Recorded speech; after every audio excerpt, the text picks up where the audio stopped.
अपने YouTube channel Mehta classes में। सरकार पागल हो गई है या फिर गुमराह कर रहा है कौन आप लोगों को? युवा परेशान हो चुका है। क्यों हो चुका है? क्योंकि हर बार कोई ना कोई सिस्टम बदला जाता है। जब ये खुद बदलते हैं तो कोई दिक्कत नहीं, लेकिन अगर बच्चा उम्मीद करे कि सीटी को क्वालिफाई कर दे तो इनको भैया दिक्कत है। अब 11 महीने हो गए हैं कई फार्म भरवाए को, किसी को फार्म भरवाए को 3-4 महीने हो गए, लेकिन सरकार ने एक सिस्टम बदल दिया है कि नेगेटिव मार्किंग होगी।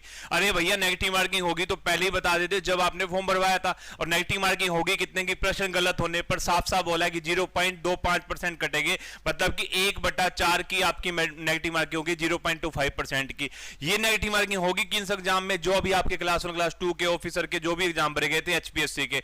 अगर इन्होंने पहले ये चीज नहीं दी थी, मेंशन नहीं किया था, तो अब ये नेगेटिव मार्किंग क्यों कर रहे हैं? और दूसरी चीज, अब बात करें स्क्रीनिंग टेस्ट की, तो सरकार ने कहा जितनी मान लीजिए वैकेंसी अगर उसके 4 गुना से ज्यादा आ गए तो स्क्रीनिंग टेस्ट होगा, वरना स्क्रीनिंग टेस्ट नहीं होगा, सिर्फ एक सब्जेक्टिव पेपर होगा। अब दोनों के जो पैटर्न है वो भी बदल दिए। और इसके साथ साथ एक चीज और, जो भी बच्चा हिंदी मीडियम का है वो पेपर ही नहीं दे पाएगा, क्योंकि भैया उसको दिक्कत होगी, क्योंकि पेपर अब सिर्फ और सिर्फ किस में होगा? इंग्लिश मीडियम होगा। साफ कह दिया है कि अब पेपर सिर्फ और सिर्फ किस में होगा? इंग्लिश मीडियम में होगा, हिंदी मीडियम में कोई भी पेपर नहीं होगा। और कट ऑफ के लिए जो पहला आपके पास पेपर है उसकी कट ऑफ जो है वो 25% की रहने वाली है, और 1/4 की नेगेटिव मार्किंग भी कर दी है, जिसके अंदर आपके पास कह सकते हैं 0.25% जो है नेगेटिव मार्किंग है। और मिनिमम आपको कट ऑफ के लिए 25% तक लेने पड़ेंगे पहले पेपर के अंदर।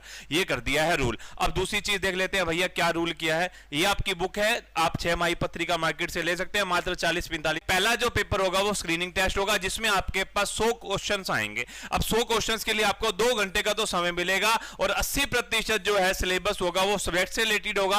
और बाकी 20 नंबर में क्या होगा? सामान्य ज्ञान भी होगी, रीजनिंग भी होगी, इतिहास भी होगा, भूगोल भी होगा, राजनीति भी होगी। कभी तो कहते हैं कि 20% हरियाणा जी की आएगी, कभी कहते हैं 80% सब्जेक्ट आएगा और 20% में सामान्य ज्ञान भी आ जाएगी, रीजनिंग भी आ जाएगी, इतिहास, भूगोल, राजनीति, इकोनॉमिक्स और कल्चर। अब बताओ 20% में इतना सारा कुछ।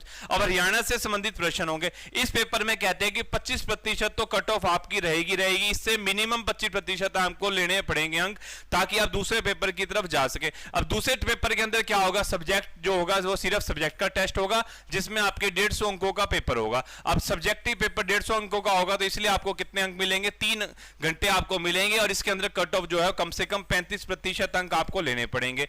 अब कहता है इसके अंदर क्या होगा? इंटरव्यू के लिए कितनों को बुलाया जाएगा? तो कुल आपको कितने गुना बुलाया जाएगा? 2 गुना को इंटरव्यू के लिए बुलाया जाएगा। और इस जो टेस्ट होगा इसकी वेटेज 87.5% होगी, और बाकी बचा हुआ 12.5% जो नंबर होंगे वो आपके क्यों होंगे? इंटरव्यू के होंगे। अब सरकार बार बार अपनी मर्जी से कभी पैटर्न बदल देती है, कभी डेट बदल देती है, कुछ भी बदल देती है, लेकिन अगर युवा चाहे कि हमारे कहने पे कुछ बदला जाए तो इनके कानों पर जू नहीं रेंगती है। तो पूरा हरियाणा इकट्ठा हो जाए, अगर सीईटी के लिए सारे टीचर मिल जाएं, सारे ऑफलाइन क्लासेस मिल जाएं, ऑनलाइन टीचर्स मिल जाएं, सारे स्टूडेंट मिल जाएं, लाइब्रेरी वाले स्टूडेंट मिल जाएं, तो ये सीईटी क्वालिफाई हो सकता है। तो जो भी बच्चा सीईटी क्वालिफाई करना चाहता है, मैंने एक स्पेशल वीडियो बनाई थी, उसके अंदर नंबर भी दिया था, उन स्टूडेंट से कांटेक्ट कीजिए और इस वीडियो के नीचे कमेंट कर दीजिए जो भी उस व्हाट्सएप ग्रुप में जुड़ना चाहता है सीईटी क्वालिफाई के लिए। हम और आप सब मिलकर के सीईटी को क्वालिफाई करने के लिए एक प्रयास और कर सकते हैं। Thanks a lot, take care.